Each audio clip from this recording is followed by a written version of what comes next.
Eu tenho um grande medo de que uma coisa terrível vá acontecer ao meu pai. Eu não sei porquê. Simplesmente eu tenho um medo terrível. Eu sinto que vai acontecer uma coisa terrível à minha namorada também. Eu sinto impulsos repentinos de fazer coisas que... É uma ordem que vem de dentro de mim, que exige que eu faça coisas... Que espécie de coisas? É uma ordem para eu cortar minha garganta com uma navalha. Eu sei que isso é uma loucura. E aí faço alguma coisa que me impeça de agir assim. Paguei minha vida tentando lutar contra essas ideias. Por isso, só há pouco tempo eu terminei o meu curso de Direito. Eu tenho 29 anos e estudei durante 9 anos. Bernard Arthur e Edward Fox em O Homem-Rato, nas vozes de Enio Santos e André Filho. Pesquisa de um caso de neurose obsessiva, conduzida pelo Dr. Sigmund Freud.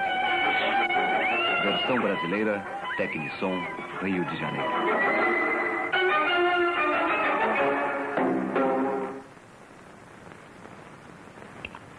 É tudo bem claro. Como se eu ouvisse a minha própria voz. Só que, na verdade, eu não estou falando.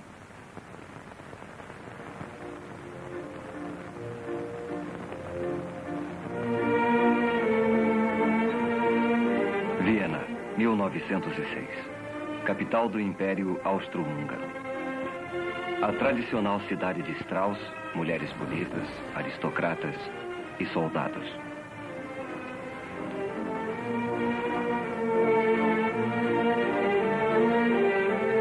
Mas Viena foi também o centro da nova ciência da psicanálise. O Dr. Sigmund Freud, um jovem médico que estudava as doenças mentais, ficara fascinado pelo conceito do inconsciente da mente e como seu funcionamento secreto afeta o nosso dia a dia. A maioria dos pacientes de Freud era formada de vienenses da classe média. Seus problemas e comportamento o levaram a crer que o motivo de tanta debilidade está escondido em nosso inconsciente e que são as experiências reprimidas e esquecidas de nossa infância que formam o inconsciente. Freud, um analista em atividade com 20 anos de experiência, estava com 50 anos. Ainda pesquisava e aprendia com as experiências de seus pacientes. Eu não tenho relações frequentemente, porque não tenho oportunidade. Eu acho as prostitutas repugnantes. Eu sinto que tenho desejo sexual normal, mas não sei como minha vida sexual estacionou. Eu posso lhe perguntar, que idade tinha quando teve a sua primeira relação? 26 anos. Há quanto tempo sofre com essas ideias, sua obsessão? Desde que eu era bem menino. Mas principalmente nesses últimos 4 anos. E o que o fez vir me consultar? Eu ouvi falar do senhor. Foi por isso que vim vê-lo. O paciente era advogado e oficial da reserva do exército austríaco. Embora Freud ainda não tivesse percebido, o homem estava a ponto de sofrer um completo colapso mental. As repetidas ordens que ele dizia receber, seguidas de tentativas para evitá-las, tinham reduzido sua vida a uma série de rituais sem sentido. A visita a Freud foi uma tentativa desesperada de achar a cura. Vamos deixar que o senhor pense no assunto. Amanhã poderá me dar a sua resposta.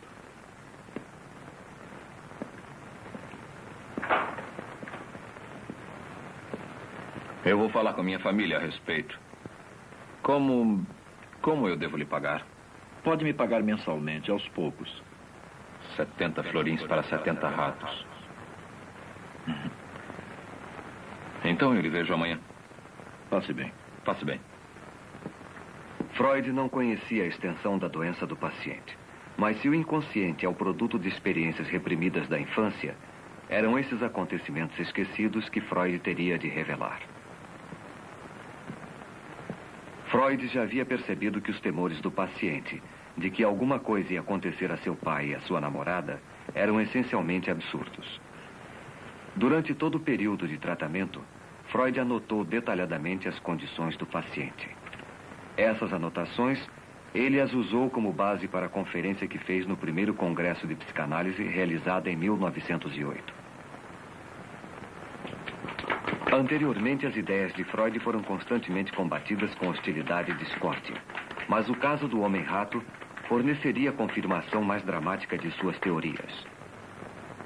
Ilustres senhores, os conhecimentos que vou lhes transmitir agora talvez não sejam por si mesmos satisfatórios, mas podem servir de ponto de partida para o trabalho de outros pesquisadores. O esforço comum poderá trazer o sucesso que talvez esteja além do alcance do esforço individual. A façanha mais notável de Freud foi penetrar no funcionamento interior da mente. Ele a conseguiu desenvolvendo uma técnica completamente nova de comunicação com o paciente. Depois de nossa primeira entrevista, levei-o a concordar com a única condição de tratamento. O senhor deve dizer tudo o que vier à sua cabeça, mesmo que lhe seja desagradável, que pareça sem importância, irrelevante ou até mesmo sem sentido.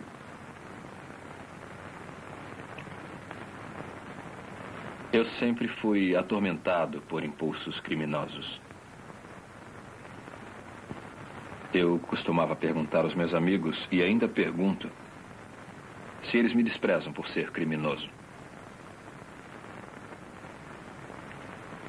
Eles me dizem que desde que eu era pequeno eu sempre encarei a vida de modo negativo. Eu não sei porquê. Eu era feliz. Eu era muito amigo do meu pai. Sempre fui, toda a vida. Costumávamos conversar um com o outro sobre tudo. Menos sobre uma coisa. Nós tínhamos em casa uma jovem governanta chamada Senhorita Peter. Essa cena veio à minha cabeça bem distintamente anos mais tarde. Ela usava pouca roupa. Eu estava deitado ao seu lado. Então pedi que ela me deixasse tocá-la. Ela disse que eu podia, sim. Desde que não contasse aquilo para ninguém. Usava muito pouca roupa. E seu corpo me deu a impressão de ser muito estranho. Permitiu que eu tomasse algumas liberdades com ela. E isso me deixou com um desejo atormentador de contemplar o corpo feminino. Eu me lembro de mais coisas que aconteceram depois dos 6 anos. Eu ainda consigo me lembrar com uma intensa excitação. Nós tivemos outra governanta, que também era jovem e muito bonita. Ela costumava tirar a roupa e ficar se admirando no espelho.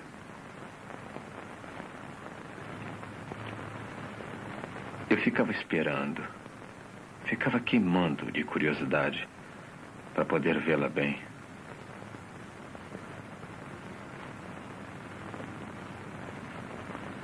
Quando eu tinha 6 anos, já ocorriam comigo as ereções. Eu tenho a sensação de que havia alguma ligação entre elas e a minha curiosidade. E eu tinha a mórbida impressão de que meus pais sabiam o que eu estava pensando.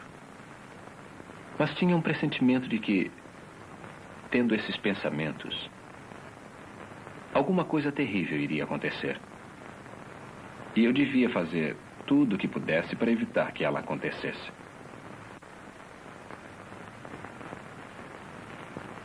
Lembra-se de alguns desses temores? Mesmo quando eu era jovem, eu não conseguia evitar de pensar na morte de meu pai. E isso me deixava muito nervoso.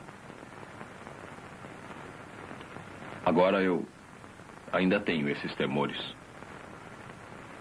Temor de que aconteça alguma coisa ao meu pai. E o meu Meu pai já morreu há muitos anos. Então não pode sofrer nenhum mal? Sim, eu sei disso. Mas eu ainda sinto muito medo por ele. Ele criou uma neurose obsessiva baseada em suas experiências sexuais da infância. Isso produziu um conflito em sua mente.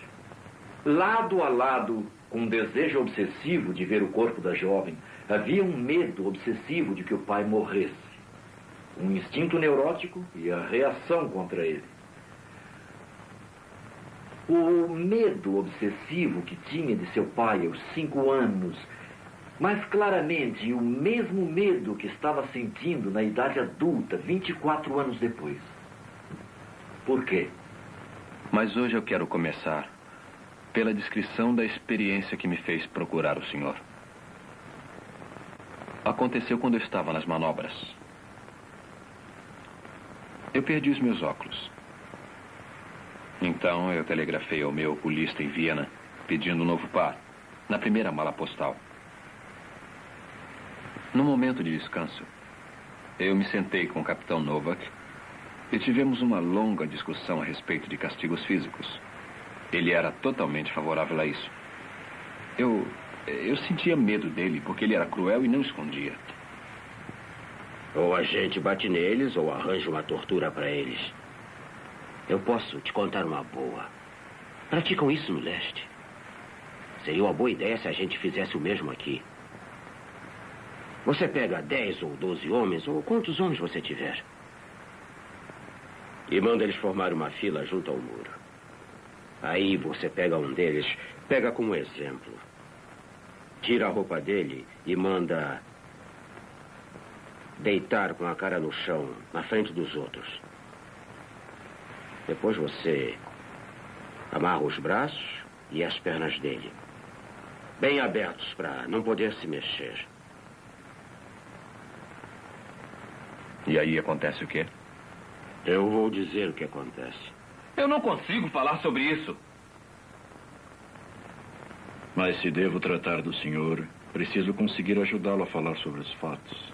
Falar sobre as coisas que o preocupam.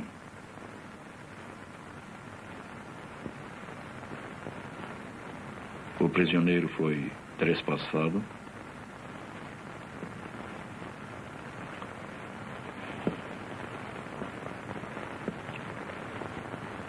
Não. Não, isso não. Mas eles pegaram um balde e colocaram o balde de boca para baixo. Sobre o traseiro do prisioneiro. Fazendo pressão sobre as nádegas dele. De boca para baixo.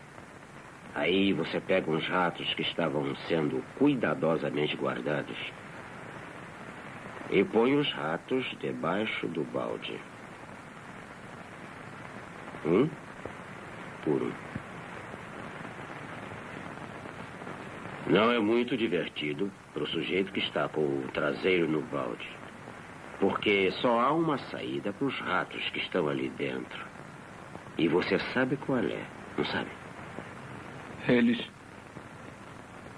forçam a saída. Através do ânus. Subitamente eu achei que isso estava acontecendo com alguém que era muito importante para mim. De quem se trata? Uma senhorita. Uma senhorita que eu admirava muito. Eu achei que a ideia era muito pouco comum para mim. Eu não costumo pensar dessa maneira.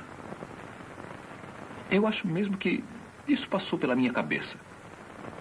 E eu fiquei repetindo para mim mesmo que eu não deixaria isso acontecer. Não deixaria. E foi assim que eu consegui repelir a ambos. Eu não entendi isso. Ambos? E eu tive também a ideia do castigo estar sendo aplicado a meu pai. E teve essa ideia, muito embora seu pai esteja morto. Naquela mesma noite, o capitão Novak trouxe um embrulho que chegou pelo correio. Capitão? Capitão? Eu tenho um embrulho para o senhor que chegou pelo correio da aldeia. Eram os meus óculos novos. Os óculos que eu pedira em Viena, mas eu já contei isso para o senhor. O tenente Alex pagou o frete para o senhor. O senhor vai ter que pagar a ele. Não vou pagar, senão os ratos pegarão meu pai. Eram apenas meus pensamentos. Então eu mudei de ideia. Sim, obrigado. Eu vou pagar. Eu fiz um juramento de que os ratos não o pegariam. Meu cérebro recebeu a ordem de que eu devia pagar o dinheiro ao tenente Alex, como o capitão Novak me dissera. E o senhor pagou?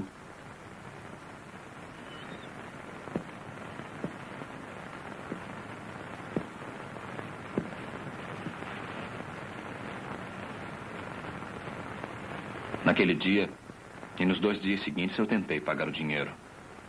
Eu não consegui encontrá-lo. Depois eu o encontrei e fui para pagar, mas ele recusou. Disse que não estava mais trabalhando no posto dos Correios e que não havia pago o frete. Ele tinha sido pago pelo tenente Brown.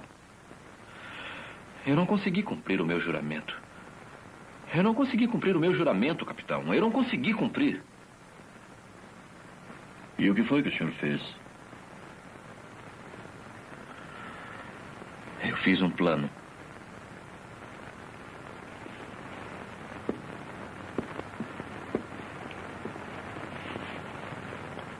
Eu iria até o posto dos Correios e o tenente Alex e o tenente Brown iriam comigo. E pediria ao tenente Alex para dar o dinheiro à moça da caixa do posto. Ela daria ao tenente Brown e ele estaria reembolsado. Aí eu mesmo pagaria ao tenente Alex e não deveria mais nada a ele. Cumpriria o meu juramento e salvaria meu pai dos ratos.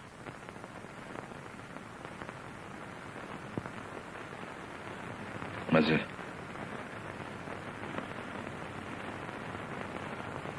eu fui covarde.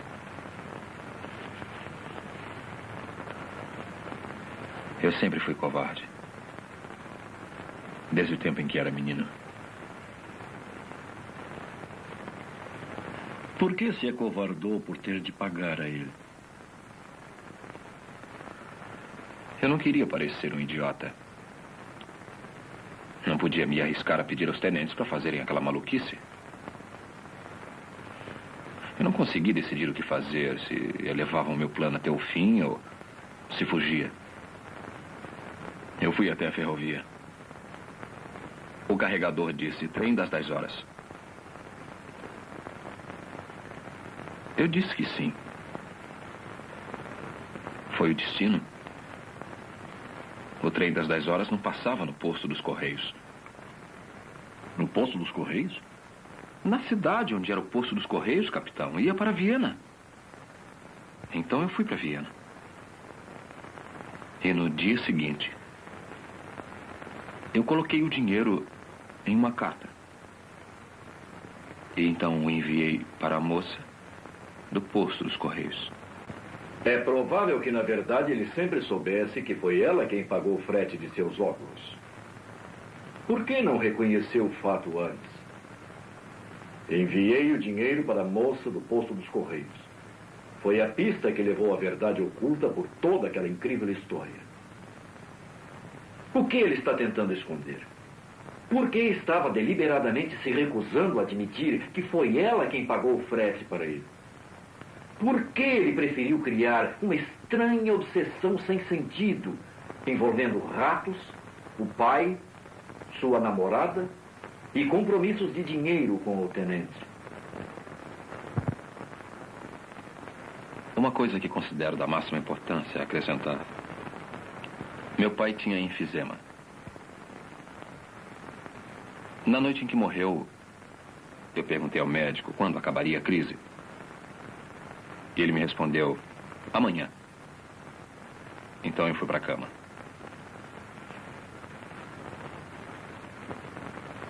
Meu pai morreu naquela noite. Nunca entrou na minha cabeça que ele pudesse morrer. E ainda não consigo entender que esteja morto. Só depois de quase 2 anos de sua morte foi que eu comecei a me preocupar com isso. Comecei então a me considerar um criminoso. Porque eu não estava presente quando ele morreu. Foi imperdoável. Porque afinal eu era o filho dele. Então eu sou um criminoso. Eu vou tentar explicar. O que precisamos fazer é encontrar as ligações certas. Ligar os seus sentimentos de reprovação, de culpa, de autocensura com o que realmente os causou. Sabe, ninguém está acostumado a ter sentimentos fortes sem que consiga explicá-los. Então, olhamos à volta buscando uma causa possível. E pegamos a primeira que pareça razoável. O senhor se agarra ao fato de estar ausente do leito de morte de seu pai. Mas fez a ligação errada. A verdadeira causa desse forte sentimento está em alguma experiência desconhecida alojada em seu inconsciente. O que nós temos a fazer é torná-la consciente e depois estabelecer a ligação certa. Quer dizer que minha sensação de ser um criminoso com relação ao meu pai é justificável? Provavelmente. Por algum motivo que desconhecemos. Mas nesse ponto do seu tratamento, vai achar difícil aceitar isso. Eu jamais aceitarei porque é impossível. Eu nunca fui um criminoso para o meu pai. E mesmo que eu aceitasse a justificativa desse sentimento, eu não vejo em que isso poderia me ajudar. O senhor está aceitando que o seu sentimento não ajudaria. Mas ele pode ajudá-lo a lembrar-se dos acontecimentos que deram origem a ele. E que ainda estão ocultos em seu inconsciente. Eu gostaria de falar sobre meu pai. Eu tenho umas fotografias dele. Eu sempre trago comigo.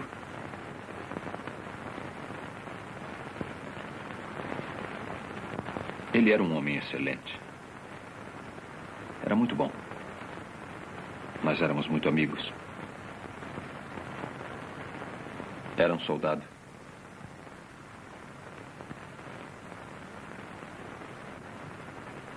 Isto é apenas um pensamento isolado, sem nenhum significado.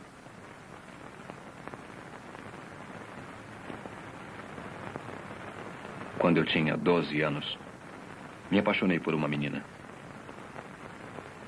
Mas ela não gostava de mim.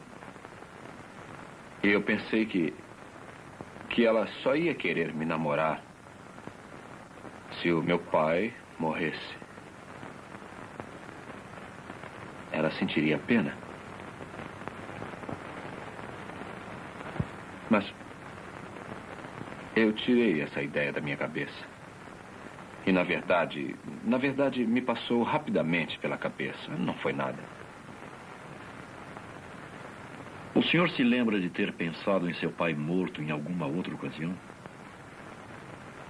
Lembro. Isso foi uns 6 meses antes dele morrer. Mas não foi importante.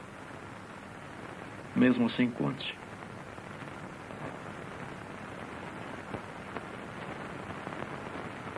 Prefiro não pensar nisso.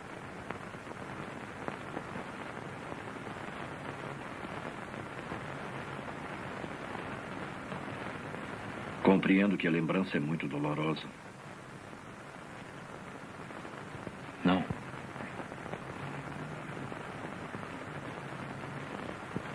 Eu não consigo me lembrar.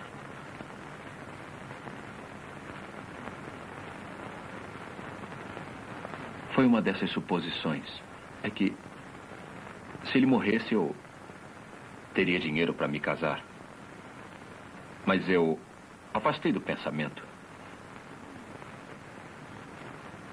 Mas se ele tivesse morrido, teria sido uma vantagem para o senhor. Mas eu não queria. Mas teria sido uma vantagem, não teria? Teria. Eu ainda estava muito apaixonado por ela na ocasião. Eu já a conhecia há mais de 10 anos. Eu me lembro. Tive esse mesmo pensamento na véspera dele morrer. O pensamento me apavorou. Eu não queria, nunca, a morte dele. Mas o senhor queria inconscientemente. Sabe, todo temor é um desejo reprimido. Desejou que seu pai morresse e sentiu-se ansioso, com medo, culpado. Por isso tenho de acreditar no oposto do que está dizendo. Eu teria desistido de tudo para salvá-lo. Esse amor tão intenso é o que está suprimindo o seu ódio. Eu desisti da felicidade. 3 vezes, desde o tempo em que era menino, desejou que seu pai morresse para que pudesse ter dinheiro e casar com a jovem que amava. Eu a amo. Mas eu nunca a desejei sensualmente, da mesma maneira que era excitado pela minha governanta quando eu era um menino. Os seus desejos sexuais normais foram inibidos pelas suas experiências da infância. E considera o seu pai um empecilho entre o senhor e o objeto de seus desejos sensuais. E o senhor o odiava por isso, desde quando era criança. Está enganado. Eu o amava. Eu o amava. Eu acho que devia ser fuzilado. Por que eu devo viver quando ele morreu? O senhor reprimiu o seu ódio e o enterrou antes dos 6 anos.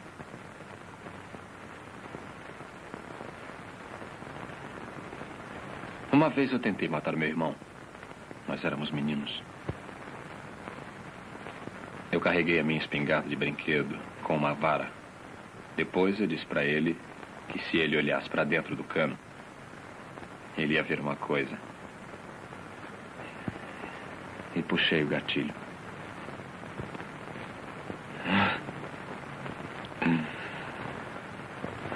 Mas ele não se machucou, não. Mas foi a minha intenção. Eu fiz isso. Diz minha memória. Você não pode ter feito isso. Diz o meu orgulho. Mas você fez isso. Diz a minha memória. 18 de março de 1908. Freud estava tratando do paciente há 5 meses. O paciente está caminhando lentamente para um reconhecimento de sua hostilidade contra o pai. Ele negou a hostilidade, mas lembra-se de ter sentido hostilidade também ao irmão de quem gostava. A mesma hostilidade está também presente na atitude dirigida à sua namorada.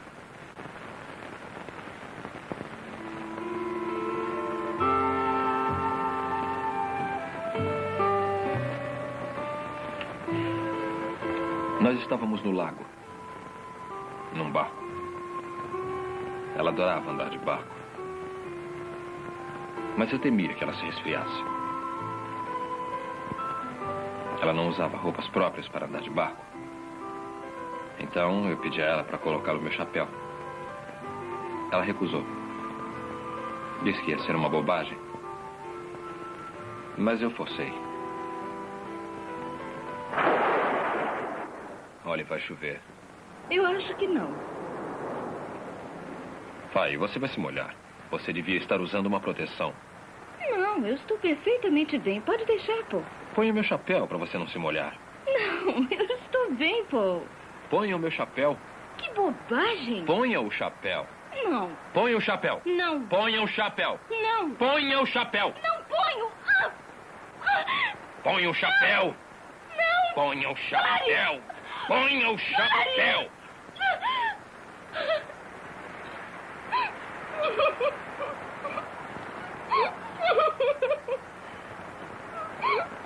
Nada deve acontecer a ela.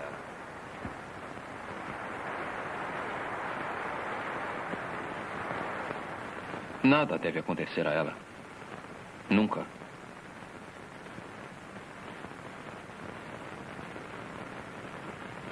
Eu estava esperando por ela. Eu já não havia uma porção de dias. Mas havia uma pedra na estrada. E eu pensei que se as rodas da carruagem batessem na pedra, Gisela podia morrer. Então eu peguei a pedra e a coloquei fora da estrada. O senhor queria protegê-la. Jurou que nada aconteceria a ela. Aí eu vi como eu tinha sido absurdo. Peguei a pedra e a coloquei de novo no lugar em que estava.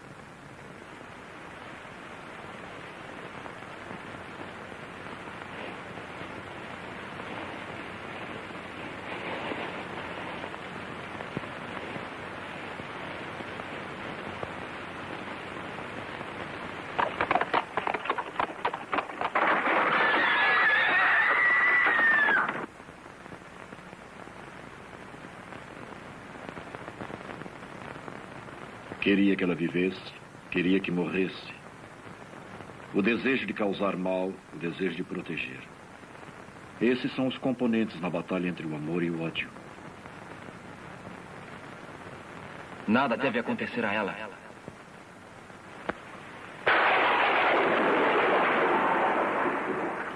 2, 3, 4, 5, 6, 7, 8, 9, 10, 11, 12, 13, 14, 15, 16, 17, 18, 19, 20, 21, Antes de 40 há o perigo dela morrer.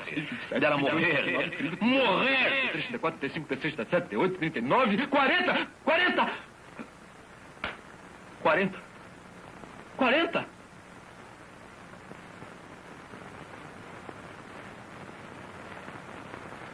Por que está tão zangado com ela? Deve haver um motivo para estar tão zangado e ter de protegê-la. Talvez ela não o ame. Eu acho que tenho de guardar a mim mesma para o homem ao qual um dia eu vou pertencer. Você não pode me amar, Gisela. Você não pode me amar? Não. Dessa maneira, não. Eu te odeio, Gisela. Olha, vai chover. Ponha o meu chapéu. Não, Paul. A obsessão do paciente exibe um irresistível antagonismo que ficou demonstrado em sua atitude de superproteção. Ele tirou a pedra da estrada para salvar a vida da moça, mas a recolocou, o que voltou a expor a moça ao perigo. Bom Deus, proteja meu pai e Gisela. Amém. Bom Deus, por favor, não proteja. Deus, proteja meu pai e Gisela. Amém. Não proteja. Proteja meu pai e Gisela. Amém. Não proteja. Proteja, por favor, não proteja. E Gisela. Amém. Por favor, não proteja. Pai. Não proteja. Não proteja. Pai. Não proteja. Gisela. Não proteja. Não proteja. Amém. Gisela. Amém. Não proteja. Gisela. Amém. Não proteja. Gisela. Gisela. Gisela. Amém. Gisela. Amém. Gisela. Amém. Gisela. Amém. Gisela. Amém. Gisela. Amém. Gisela. Amém. Gisela. Amém. Gisela. Amém. Gisela. Amém. Gisela. Amém. Gisela. Amém. Gisela. Amém.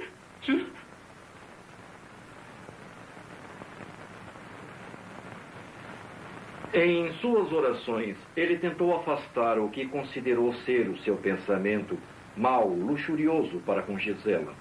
Uma oração de proteção para Gisela. Ele repetia tão depressa que nenhum mau pensamento poderia interferir. Mais tipicamente, a palavra proteção é que continha verdade, aquilo que devia ser afastado. A palavra Gisela mesmo, formada pelas duas palavras, o nome da moça, Gisela, e amém. Repetindo seguidamente, muito depressa, tornaram-se Giselamen, Giselamen, Giselamen, Gisela Semen.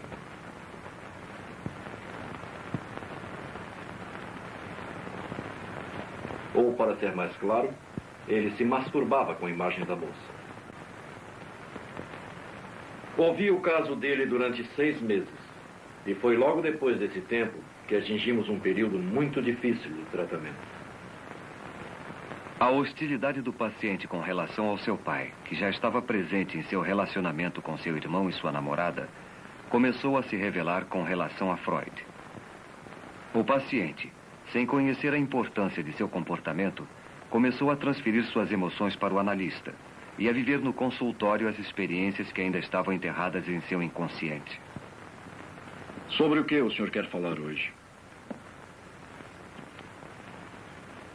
É uma coisa que vem me perturbando no fundo da minha mente. Eu não disse ao senhor que quando meu pai morreu, ou logo depois dele morrer, a minha mãe insinuou que eu devia me casar com uma prima. Quando meu pai ainda estava vivo, também insinuou a mesma coisa. Ele queria isso. Ela era muito rica. E seria um bom casamento. Todo mundo dizia que seria um excelente começo para mim. Mas para mim não valia nada. Quando eu fiquei doente, a ideia então foi abandonada. Eu não conseguia trabalhar. Mas não era sobre isso que eu queria falar com o senhor, nada disso. Eu queria falar sobre uma jovem que vi à porta de sua casa há uma semana. Ela era extremamente bonita. Tinha os olhos mais lindos que eu já vi. E ela me deixou muito excitado. Por que está fazendo isso? Por que está fazendo isso?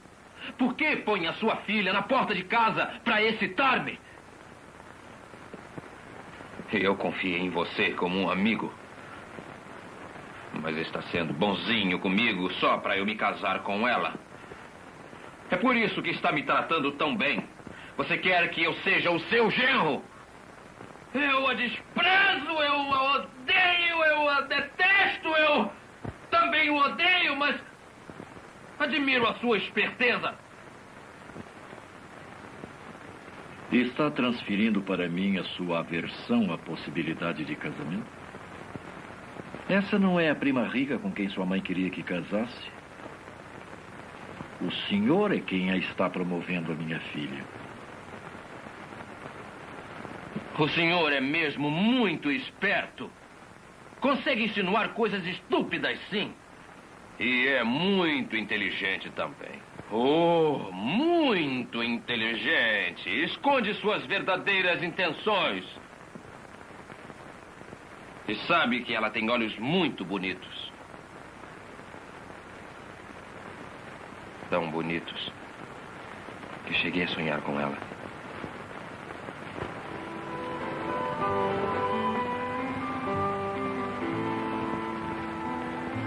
Freud atribuía grande importância aos sonhos, como sendo um meio de revelar o inconsciente. Porque ao dormirmos, o nosso consciente está desprevenido. As ações em nossos sonhos, interpretadas corretamente, dão uma clara indicação dos desejos reprimidos e ansiedades alojados em nosso inconsciente.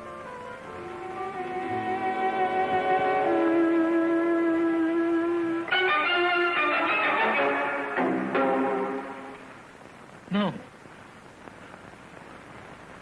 Você está interessado não é em seus bonitos olhos, é em seu dinheiro, em seus sonhos. A moça que pensa ser a minha filha é a prima rica que seus pais queriam que desposasse. O estrume de vaca é um símbolo de dinheiro. E também pode representar sujeira. Dinheiro é sujeira. Uma coisa desprezível. Também é uma coisa que deseja. Porque sempre foi a necessidade do dinheiro para se casar que o fez querer ver seu pai morto. O senhor me enoja! Porque o senhor me transformou no pai que quer que se case com a prima rica. E está zangado por isso. É o que traz de volta todo o conflito de sua mente. Devia permanecer fiel a Gisela, a moça quem amou, ou devia se casar com a prima rica, como seu pai queria? Não sabe decidir. E para evitar enfrentar o problema, ficou doente. Não podia trabalhar porque não queria trabalhar.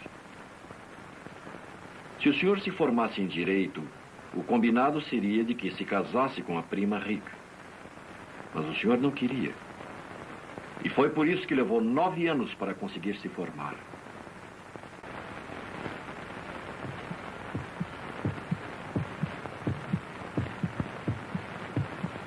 Depois que meu pai morreu, eu trabalhei.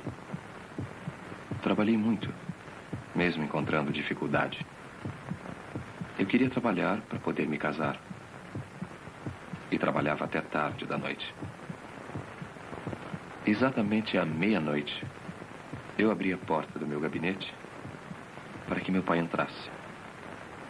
Mas ele nunca entrou. Aí então eu fiz uma coisa louca. Tirei a minha roupa. E examinei as minhas partes íntimas no espelho. São os dois lados do seu relacionamento inconsciente entre o amor e o ódio, expressos em um ato obsessivo isolado. Queria agradar seu pai trabalhando muito, para que pudesse se casar com a moça rica, mas ao mesmo tempo ser descoberto desafiando seu pai, masturbando-se mentalmente, como fazia quando era criança. Por essa época, eu nem me lembro quando foi, minha mãe que me disse. Meu pai foi até o meu quarto e me bateu por eu fazer uma travessura qualquer.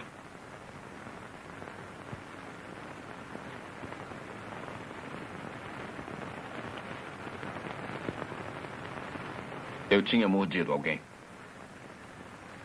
A surra de seu pai estava ligada em seu inconsciente às suas travessuras sexuais.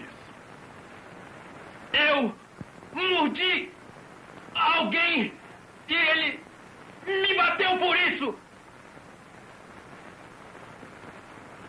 Seu rato! Rato sujo, imoral! Por que não me põe lá na rua? Está me transformando no pai com quem está zangado. Não. Não. Não. Não. Eu não vou machucá-lo.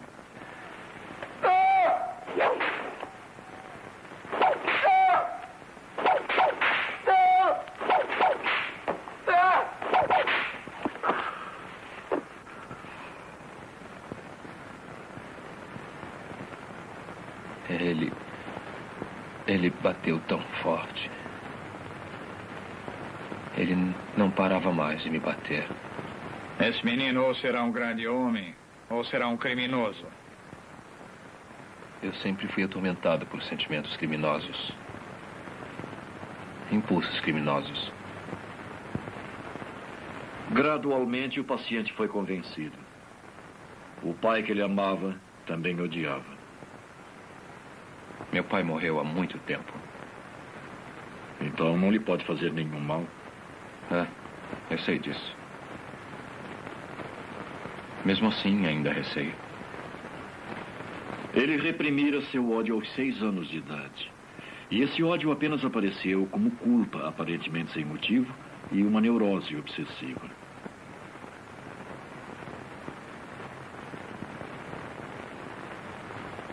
Era um rato. Estava se alimentando do corpo de meu pai.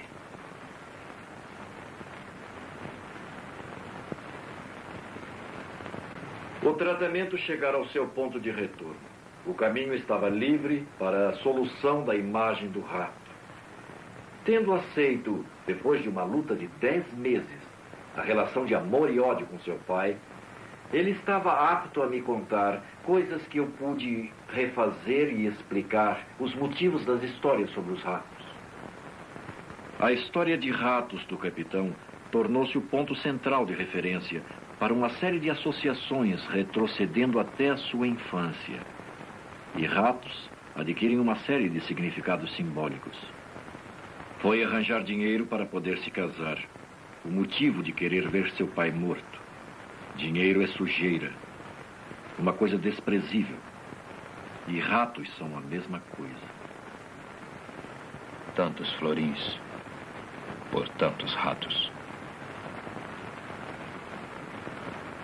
Quando eu era menino, eu vi ratos serem mortos com pauladas.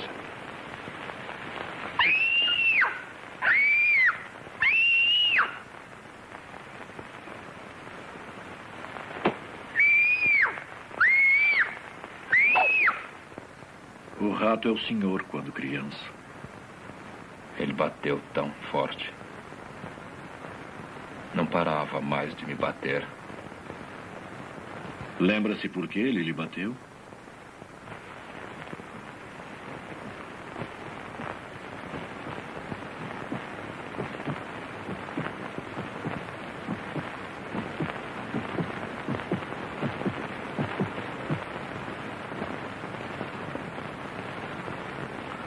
Eu mordi alguém. Ele não parava mais de me bater. Assim, no rato, o paciente viu uma imagem viva de si mesmo. A crueldade do capitão Novak e seu amor ao castigo corporal também lembraram inconscientemente as surras da sua infância. Em seus delírios obsessivos, o paciente imediatamente ficava hostil com seu pai. A tortura do rato devia ser aplicada a seu pai, mas ele o amava e, para protegê-lo, fez um juramento. Eu preciso devolver o dinheiro ao tenente Alex. Senão os ratos vão pegar o meu pai. Esta foi uma promessa que não pôde manter, porque sabia que, na verdade, devia o dinheiro à moça dos Correios.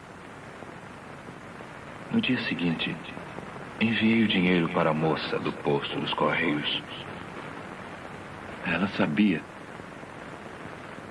que nós nos gostávamos.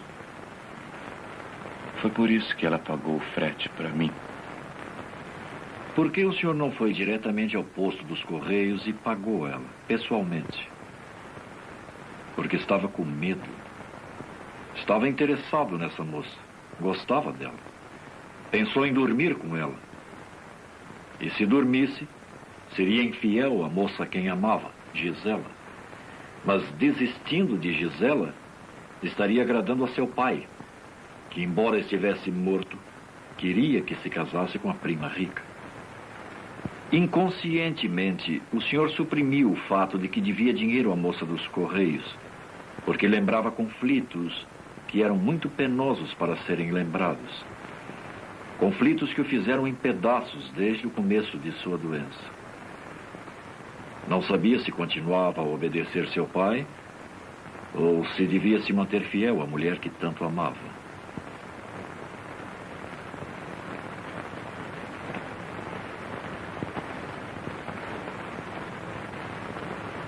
Quando chegamos à solução, o delírio de rato do paciente desapareceu. A mente do neurótico obsessivo é como a árvore que espalha os seus galhos em todas as direções. Mas seja qual for a folha que a pessoa tomar, ela sempre seguirá o caminho da raiz causadora do mal. Nesse caso, o conflito entre o amor e o ódio que nasceu da crença inconsciente do paciente de que seu pai ficou entre ele e os seus desejos sexuais. Mas, quando o ódio reprimido por seu pai foi revelado, o conflito entre o amor e o ódio ficou resolvido e a importância de sua personalidade normal foi restabelecida. O tratamento do homem-rato levou 11 meses. A cura foi completa. Não houve recaídas. O próprio Freud e seus colegas reconheceram o caso como um grande avanço. Provou a existência da sexualidade infantil. Mostrou a ocorrência de experiências precoces da infância e a influência no futuro dessas experiências ocultas em nosso inconsciente. As ideias psicanalíticas de Freud, amplamente apoiadas pelas provas do caso do homem-rato, ainda sofreram controvérsias. Mas para o bem ou para o mal, foram profundamente influenciadoras. Freud é um dos poucos homens do qual se pode autenticamente dizer: ele revolucionou os nossos pensamentos e o nosso modo de viver.